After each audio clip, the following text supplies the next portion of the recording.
নমস্কার বন্ধুরা, কেমন আছেন আপনারা? আশা করি সবাই ভালো আছেন, সুস্থ আছেন। জয়ের রান্নাবান্নাতে আপনাদের সবাইকে স্বাগত। আজ আবারও নিয়ে চলে এসেছি এক নতুন ধরনের রেসিপি নিয়ে। আজ আমি আপনাদের করে দেখাবো সুজির প্যানকেক।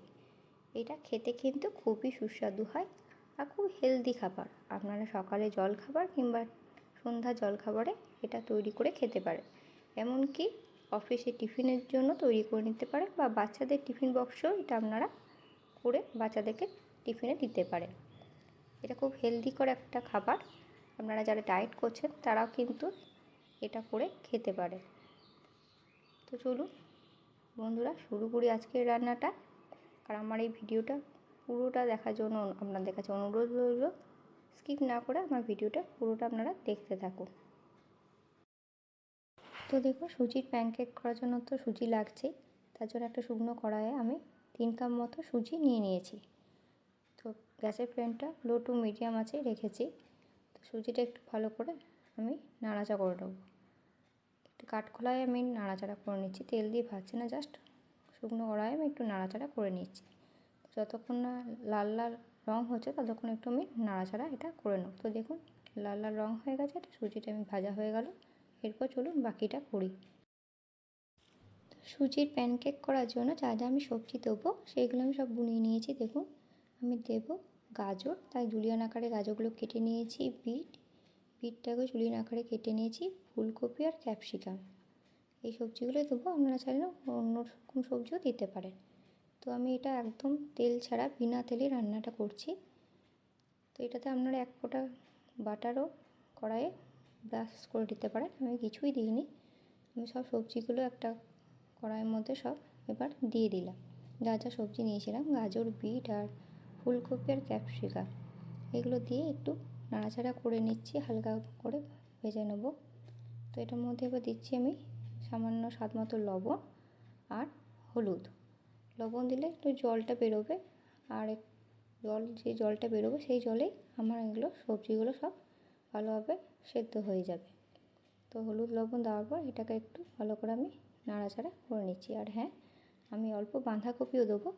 তো বাঁধাকপিটা আমি নুন হলুদে একটু ভাপিয়ে নিয়েছিলাম, তো সেইটাকেই এবার এর মধ্যে দিয়ে দিলাম। ওই ভাপানো বাঁধাকপি যে জলটা ছিল সব সবজিটার মধ্যে দিয়ে ভালোভাবে নাড়াচাড়া করে নেব। ওই জলেই কিন্তু বাকি সবজিগুলো আমার ভালোভাবে সেদ্ধ হয়ে যাবে।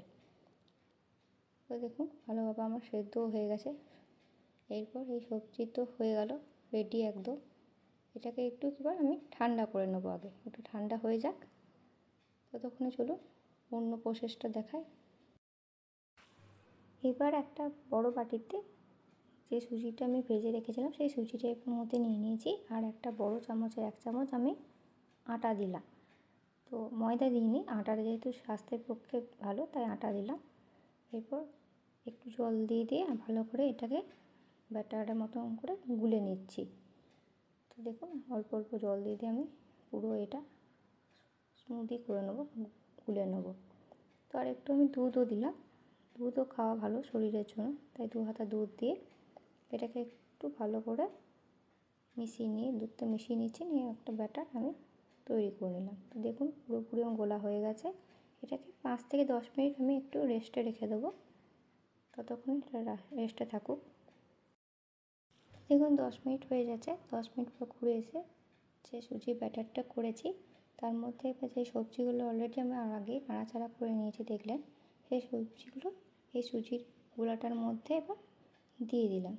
দিয়ে এটাকে সুজি আর সবজিগুলো একসাথে আমি ভালোভাবে নাড়াচাড়া করে নেবো, এরকম করে পুরোটা একদম মাখিয়ে নেবো। তো আমার এটা টান টান লাগছিলো সুজির গোলাটা, তো একটুখানি জল দিয়ে এটাকে একদম একটু পাতলা পাতলা করে দিলাম। খুব পাতলা করবো না, এটা যেহেতু প্যানকেক হচ্ছে তাই একটু শক্ত শক্ত থাকবে, মানে আটো আটো ভাব, তাহলেই হবে। তো দেখুন আমার গোলা একদম রেডি। চলুন এটাকে এবার ভেজে নিই। এবার একটা ননস্টিক প্যানে আমি একটু বাটার ব্রাশ করে নিয়েছি। এবার তার মধ্যে যে গোলাটা তৈরি করেছিলাম সেটা এবার এর মধ্যে দিয়ে দিলাম। তো বন্ধুরা আমার এই ভিডিওটি ভালো লাগলে অবশ্যই একটা লাইক করে দেবেন আর সবার সাথে প্লিজ শেয়ার করে নেবেন। নতুন বন্ধুদের আমার চ্যানেলে স্বাগত জানাই, আর পুরনো বন্ধুদের চ্যানেলে পাশে থাকার জন্য জানাই অসংখ্য ধন্যবাদ। আর যারা এখনও চ্যানেলটি সাবস্ক্রাইব করেনি তাদেরকে আমার পরিবারের সদস্য হওয়ার জন্য আমন্ত্রণ রইল। তা আমার এই রেসিপিটা আপনাদের কেমন লাগলো সবার অতি অবশ্যই আমাকে কমেন্ট করে জানাবেন। আর এটা কিন্তু খুবই একটা স্বাস্থ্যকর খাবার, আপনারা বাড়িতে আমার মতো করে করবেন, দেখবেন খেতে খুব ভালো লাগছে, খুবই সুস্বাদু হয় আর খুব তাড়াতাড়ি হয়ে যায়। হাতে সময় না থাকলে কিন্তু চটপট করে আপনারা একটা স্বাস্থ্যকর খাবার তৈরি করে খেয়ে নিতে পারেন। তো এই পিঠটা হয়ে গেছে আমার। তো হালকা করে এরকম করে আমি খুন্তি দিয়ে হালকা করে তুলে আস্তে করে এটাকে আমি এবার উল্টিয়ে দেবো। তো দেখুন কী সুন্দর লাল করে ভাজা হয়ে গেছে না, ফুটো ফুটো হয়ে গেছে। এরকম হয়ে গেলে বুঝবেন যে একদম ভালোভাবে হয়ে গেছে। তো সুজির প্যানকেক তো আমার হয়ে গেল। এটাকে অনেকে সুজির চিলাও বলে, আবার প্যানকেকও বলা যায়। তো আমার একদম তৈরি, চলুন এটাকে এবার একটা সার্ভ করে দিই। তো চলুন বন্ধুরা, আজ আসি তাহলে, আবার দেখা হচ্ছে আপনাদের সাথে নেক্সট ভিডিওতে। আর ততক্ষণ আপনারা ভালো থাকবেন, সুস্থ থাকবেন, ধন্যবাদ।